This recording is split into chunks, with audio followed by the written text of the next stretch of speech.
I waited 6 hours for an ambulance, which they said they weren't going to send one, and some kind bloke stuck me in a car. Stuart Hardwick broke his arm after he fell over waiting for the bus. He was brought here to Coventry Hospital, and now he's tested positive for COVID. When did you find out that you'd tested positive for COVID? About 2 hours ago. This is the challenge facing hospitals like Coventry. Around 80% of its COVID cases are patients who are not primarily suffering from the virus, but need treatment for something else.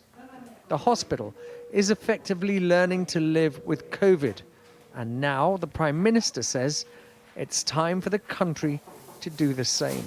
Provided the current encouraging trends in the data continue, it is my expectation that we will be able to end the last domestic restrictions, including the legal requirement to self-isolate if you test positive, a full month early, Mr. Speaker.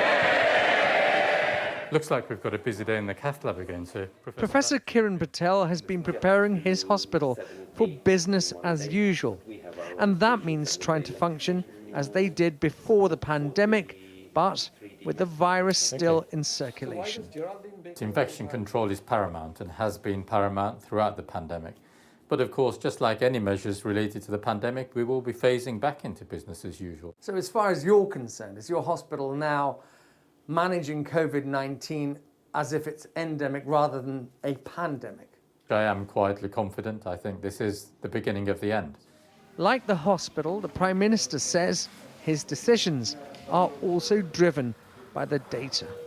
This is a hugely important and significant moment. The Prime Minister is effectively calling the end of the pandemic, but we're still recording over 1,000 deaths a week, and for some people, it's just too soon.